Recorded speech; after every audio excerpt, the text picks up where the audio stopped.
All right, in this video, we're going to discuss some basic concepts that go along with our aircraft's pressurization system. So in general, we pressurize the aircraft using conditioned bleed air from both engines. If you go down to your environmental control panel on the far left, the bleed air select knob is going to tell us how we're going to pressurize the aircraft. If we have it on off, the aircraft simply will not be pressurized. In normal settings, we're going to have the bleed air select to normal, in which case we get conditioned bleed air from both engines and we pressurize the aircraft. You also have the options of pressurizing the aircraft simply from the left or right engine. You can also get a little extra bleed air from the setting of high. And then let's say if we have a pressurization issue, we may be able to, or we may be directed to set it in the emergency setting, in which case we get unconditioned bleed air from the engines. You'll notice this pretty quickly because it's going to get really hot, and it's only per what Section 3 says. All right, from the environmental control panel, we're going to go up to the cabin controller setting. We have two knobs here that we mess with. The middle knob is actually setting our cabin altitude based on the aircraft's altitude. So if you look at the top dial, the cabin altitude is set up top. Normally we're going to set this at a comfortable setting, but if we ever fly above 24,000 feet, we're going to set our cabin altitude based on the aircraft's altitude. So let's say hypothetically we're cruising at 26,000 feet. We would set this to 1,000 feet above our aircraft's altitude, which would correspond to about a 1,300 foot cabin altitude.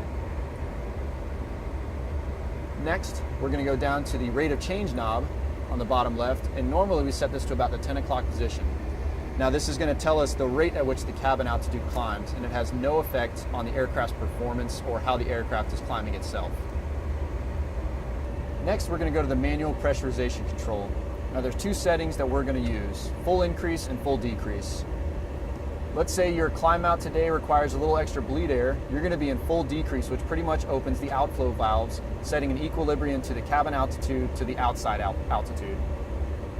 In most normal situations, you're going to have the cabin or the manual pressurization control in full increase, in which case now gives us control of the cabin altitude via the cabin controller. Take care not to spin the dial past its 7 to 8 turns, otherwise you may damage the needle set. Next, we're going to go to the cabin climb indicator. Here, this is just simply telling us the rate of climb at which our aircraft's cabin altitude is climbing.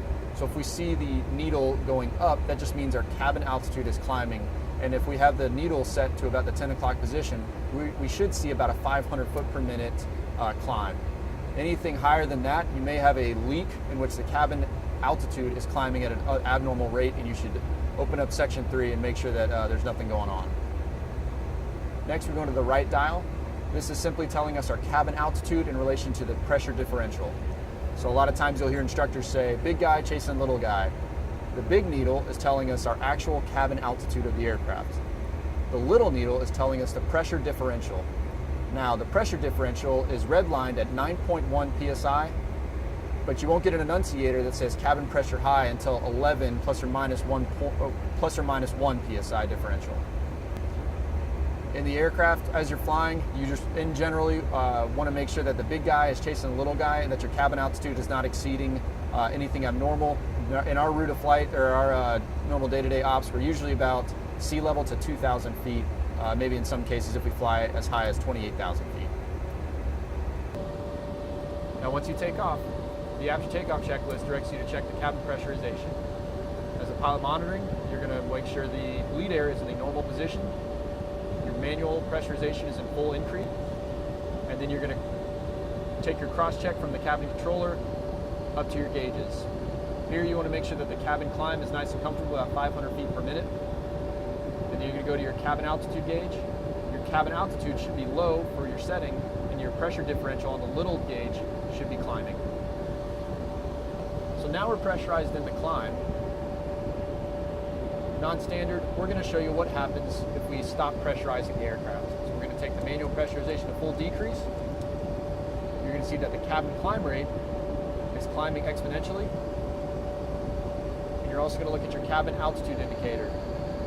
That climb indicator is climbing pretty high, and our pressure differential gauge is also decreasing. In general, the aircraft's cabin altitude is finding an equilibrium to the actual environment outside. If we were to continue this process, the cabin altitude would just match our aircraft's altitude, and we theoretically should get no pressure differential, and it would